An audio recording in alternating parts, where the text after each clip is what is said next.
नमस्कार। आज हम एक ऐसी किताब की दुनिया में उतर रहे हैं जिसने भाई पीढ़ियों को प्रभावित किया है, नेपोलियन हिल की थिंक एंड ग्रो रिच। हाँ, 1937 में छपी थी और कमाल की बात है कि आज भी ये बेस्ट सेलर लिस्ट में दिख जाती है। बिल्कुल, हमारे पास इसकी एक काफी डिटेल समीक्षा है जो इसके जो मुख्य विचार हैं, इसकी बनावट और आज के टाइम में इसकी क्या रेलेवेंस है, इस पर रोशनी डालती है।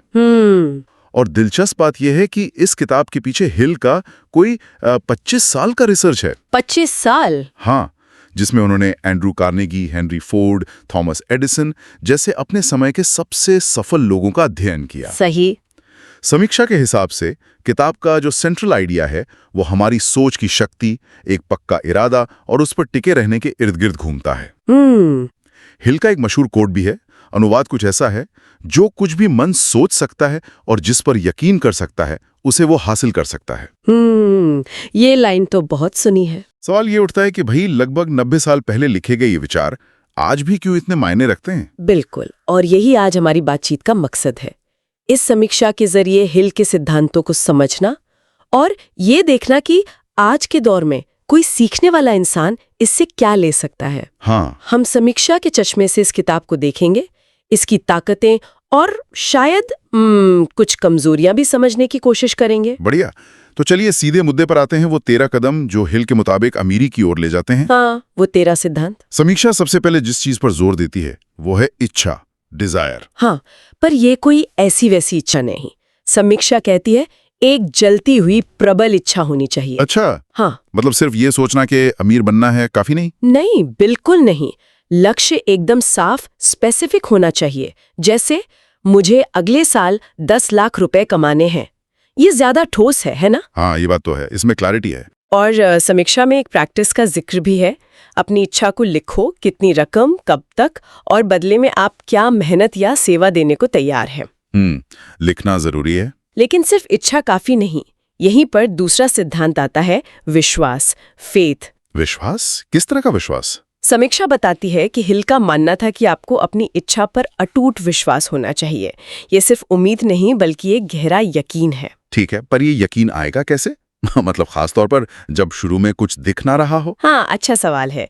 यहीं पर हिल आत्म सुझाव यानी तीसरे सिद्धांत की बात करते हैं, ऑटो सजेशन। आत्म सुझाव ये क्या है?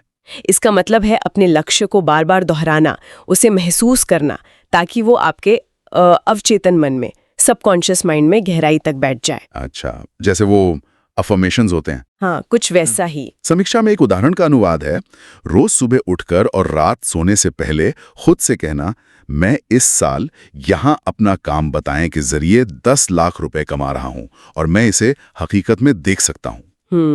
ये एक तरह से अपने दिमाग को प्रोग्राम करने जैसा है। बिल्कुल। ये विश्वास और आत्म सुझाव मिलकर एक मजबूत मेंटल बेस बनाते हैं। ठीक है। लेकिन सिर्फ सोचने से तो काम नहीं चलेगा। चौथा सिद्धांत है विशिष्ट ज्ञान, स्पेशलाइज नॉलेज। विशिष्ट ज्ञान मतलब?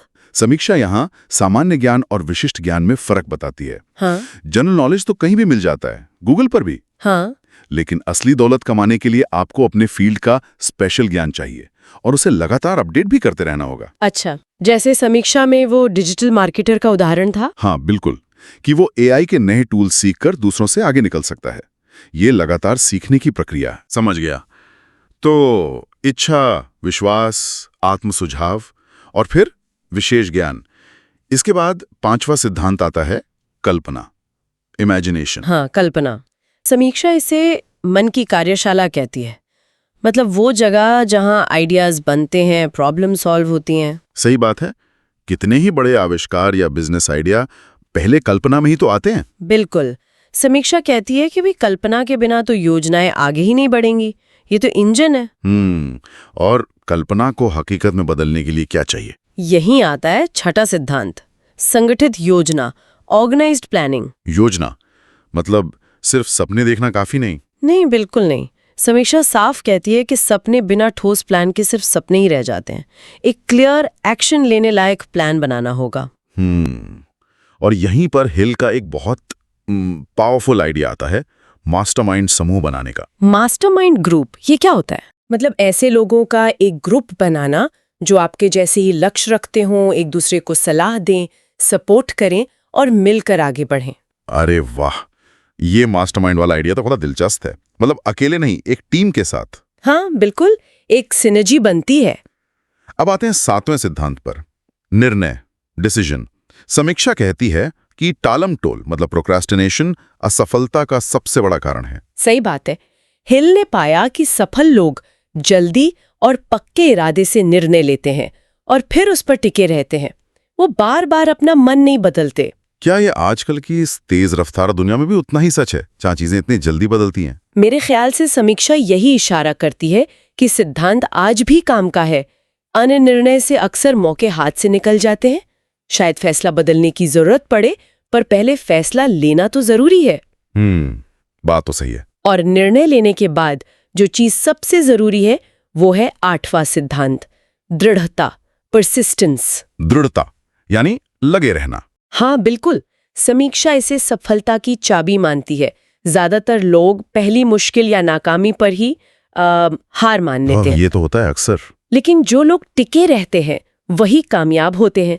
समीक्षा में एडिसन का उदाहरण है। लाइट बल्ब बनाने में हजारों बार फेल होने के बाद भी लगे रहे। ये दृढ़ता ही थी। हजारों बार, कमाल है। ये दृढ़ता बनाए रखने में शायद वो मास्टरमाइंड ग्रुप भी मदद करता होगा। बिल्कुल, इसीलिए 9वां सिद्धांत मास्टरमाइंड की शक्ति पर और गहराई से बात करता है, the power of the mastermind. अच्छा। समीक्षा बताती है कि अपने आसपास सही लोगों का होना कितना जरूरी है। ऐसे लोग जो आपको ऊपर उठाएं, चैलेंज करें, आपकी कमियों को बताएं। हिल का मानना था, जैसा समीक्षा बताती है, कि जब 2 दिमाग एक साथ काम करते हैं तो वो मिलकर एक तीसरा न दिखने वाला ज्यादा शक्तिशाली मास्टरमाइंड बनाते हैं। ये तो सिनर्जी वाली बात होगी फिर से। हाँ, इसके बाद 10वां सिद्धांत थोड़ा क्या कहते हैं, अंदरूनी है। अवचेतन मन, the subconscious mind. Subconscious mind का राज। समीक्षा इसे एक उपजाऊ जमीन की तरह बताती है। हाँ। आप इसमें जो बोएंगे वही उगेगा। मतलब अगर आप लगातार पॉजिटिव विचार, विश्वास, कॉन्फिडेंस के बीज बोते हैं तो पॉजिटिव नतीजे मिलेंगे। और अगर आप डर, शक, नेगेटिविटी को जगह देते हैं तो वही आपकी हकीकत बन जाएगी। विचारों की खेती कह सकते हैं इसे। हाँ, विचारों की बागवानी, जैसा समीक्षा कहती है। 11वां सिद्धांत थोड़ा और एब्स्ट्रैक्ट लगता है, मस्तिष्क, द ब्रेन। हाँ, समीक्षा बताती है कि हिल दिमाग को एक तरह का ट्रांसमिटिंग और रिसीविंग स्टेशन मानते थे, जो विचारों की एनर्जी भेजता और रिसीव करता है। एक रेडियो स्टेशन की तरह। कुछ वैसा ही। और इसे पॉजिटिव विचारों और माहौल से भर के रखना चाहिए ताकि ये सही फ्रीक्वेंसी पर काम करे। ये विचार शायद आज के न्यूरोसाइंस से कुछ अलग लगे, लेकिन ये हिल के दर्शन का हिस्सा है। ठीक है। और 12वां सिद्धांत, वो भी कुछ ऐसा ही लगता है, छठी इंद्री, द सिक्स्थ सेंस। हाँ, सिक्स्थ सेंस। समीक्षा इसे इंट्यूशन या अंतर्ज्ञान कहती है। इंट्यूशन। हिल का मानना था, जैसा समीक्षा में बताया गया है, कि जब आप पहले के सारे सिद्धांतों को लगातार प्रैक्टिस करते हैं तो आप एक गहरी समझ या छठी इंद्री डेवलप कर लेते हैं। अच्छा। हाँ, जो आपको सही निर्णय लेने में गाइड करती है। समीक्षा मानती है कि ये हिस्सा कुछ लोगों को शायद रहस्यमय या मिस्टिकल लग सकता है। लग सकता है। लेकिन हिल के लिए ये क्रिएटिव इमेजिनेशन और सबकॉन्शियस माइंड के तालमेल का हाईएस्ट लेवल था। समझ गए आप। और अंत में 13वां और आखिरी कदम, भय पर काबू पाना, ओवरकमिंग फियर। ये बहुत जरूरी है। समीक्षा उन 6 मुख्य डरों का जिक्र करती है जिन्हें हिल ने पहचाना था। गरीबी का डर, आलोचना का डर, बीमारी का डर, प्यार खोने का डर, बुढ़ापे का डर और मौत का डर। हाँ। समीक्षा के अनुसार हिल मानते थे कि जब तक आप इन डरों को पहचान कर उन पर काबू नहीं पा लेते, तब तक सच्ची सफलता पाना मुश्किल है। तो ये थे वो 13 सिद्धांत। अगर हम इन सब का निचोड़ निकालें तो समीक्षा के मुताबिक मेन लेसन्स क्या हैं? मुझे लगता है पहला तो यही कि आपकी मानसिकता, आपकी सोच ही सब कुछ तय करती है। बिल्कुल, माइंडसेट इज एवरीथिंग। दूसरा, लक्ष्य एकदम साफ होना चाहिए, वो विजन। तीसरा, आप किन लोगों के साथ हैं, आपकी संगत, वो मास्टरमाइंड वाली बात। हाँ, वो बहुत मायने रखता है। चौथा, सिर्फ टैलेंट काफी नहीं, टिके रहना, वो दृढ़ता ज्यादा जरूरी है। और 5वां, अपने विचारों पर कंट्रोल रखना। एकदम सही। और समीक्षा इन सिद्धांतों के आधार पर किताब की कई खूबियां भी बताती है। जैसे ये ज्ञान टाइमलेस लगता है, मतलब 90 साल बाद भी काम का लगता है। इसमें सिर्फ थ्योरी नहीं, करने लायक अभ्यास है। Goal setting, affirmations, planning. हाँ, वो प्रैक्टिकल बातें। और एडिसन, फोर्ड जैसे लोगों की असली कहानियां वाकई इंस्पायर करती हैं।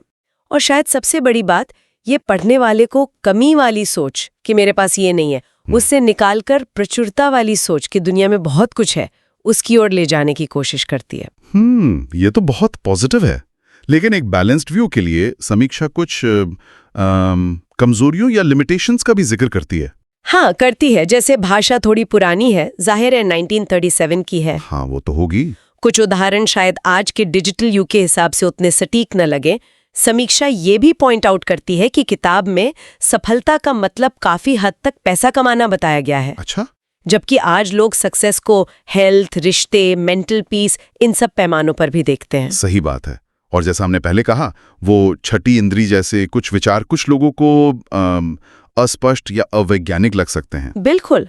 हम यहाँ सिर्फ समीक्षा के नजरिए को सामने रख रहे हैं। हाँ, बिल्कुल। इन बातों को ध्यान में रखते हुए समीक्षा बताती है कि ये किताब किन लोगों के लिए खास तौर पर फायदेमंद हो सकती है, जैसे एंटरप्रेन्योर्स, बिजनेस वाले लोग, स्टूडेंट्स, यंग प्रोफेशनल्स जो अपने लक्ष्य तय करना चाहते हैं, या कोई भी जो अपनी जिंदगी में डर, टालमटोल या दिशा की कमी महसूस कर रहा हो। हाँ, और समीक्षा का मानना है कि अगर किसी को स्टीफन कवी की 7 हैबिट्स या कियोसाकी की रिच डैड पुअर डैड जैसी किताबें पसंद आई हैं, तो उन्हें ये भी अच्छी लग सकती है। ये सीधे तौर पर उस ज्ञान साधक या लर्नर पर्सोना से जुड़ता है जो कम समय में गहरी जानकारी चाहता है। बिल्कुल। और समीक्षा इस बात पर बहुत जोर देती है कि सिर्फ पढ़ना काफी नहीं है। असली फायदा तब है जब इन सिद्धांतों को अमल में लाया जाए। हाँ, एक्शन लेना जरूरी है। समीक्षा इसे लागू करने के लिए एक सीधा साधा 3 स्टेप तरीका भी सुझाती है। क्या है वो स्टेप्स? पहला, एक क्लियर फाइनेंशियल या कोई और लक्ष्य तय करें, उसे लिखें और दिन में 2 बार सुबह शाम पढ़ें और महसूस करें। वो विजुअलाइजेशन। दूसरा, एक सपोर्टिव नेटवर्क बनाएं, चाहे वो मास्टरमाइंड ग्रुप हो, मेंटर हो या पॉजिटिव सोच वाले दोस्त। हाँ, वो संगत वाली बात। और तीसरा, रोज की आदतें बनाएं। रोज कुछ नया सीखना, पॉजिटिव अफर्मेशंस करना और सबसे जरूरी, मुश्किलों के बावजूद डटे रहना, वो दृढ़ता। बहुत प्रैक्टिकल एडवाइस है ये। अंत में समीक्षा इस किताब को 5 में से 4.5 स्टार देती है और इसे सक्सेस साइकोलॉजी की एक क्लासिक मानती है। 4.5 स्टार्स काफी ज्यादा हैं। हाँ, समीक्षा का निचोड़ यही है कि भले ये किताब पुरानी हो गई हो, इसके जो कोर प्रिंसिपल्स हैं वो यूनिवर्सल हैं। ये सिर्फ पैसा कमाने की गाइड नहीं है, बल्कि किसी भी फील्ड में सक्सेस पाने के लिए जो एक पावरफुल माइंडसेट चाहिए, ये उसकी एक रूपरेखा है। हिल का एक और कोट है जिसका अनुवाद समीक्षा में दिया है, सिर्फ चाहने भर से दौलत नहीं मिलती, दौलत मिलती है निश्चित योजनाओं से, जिन्हें निश्चित इच्छाओं का सहारा हो और जिन्हें लगातार दृढ़ता से लागू किया जाए। ये पूरी प्रक्रिया पर जोर देता है, न कि सिर्फ इच्छा पर। बिल्कुल, प्लान और एक्शन। तो ये थी नेपोलियन हिल की थिंक एंड ग्रो रिच पर हमारी आज की चर्चा, जो पूरी तरह से हमें मिली समीक्षा पर आधारित थी। हमने हिल के विचारों को, जैसा कि समीक्षा में बताया गया है, समझने की कोशिश की, उनके 13 कदम, मुख्य संदेश और इस पुरानी किताब की आज के दौर में क्या प्रासंगिकता हो सकती है। हाँ, और इस पूरी बातचीत से एक दिलचस्प सवाल मन में आता है। क्या? देखिए, समीक्षा ने किताब के पुरानेपन और दौलत पर उसके फोकस का जिक्र किया। आज की दुनिया बहुत अलग है ना, सफलता के मायने भी बदल रहे हैं, सिर्फ पैसा ही सब कुछ नहीं है। Mental health, work life balance, social impact, ये सब बातें भी अहम है। हाँ, ये तो है। तो सोचने वाली बात यह है कि इन 1937 के सिद्धांतों को आज की इस कॉम्प्लेक्स डिजिटल दुनिया में कैसे ढाला जा सकता है। क्या इन सिद्धांतों की कोई नई व्याख्या या एडेप्टेशन मुमकिन है जो आज की जरूरतों के ज्यादा करीब हो? ये वाकई सोचने लायक सवाल है।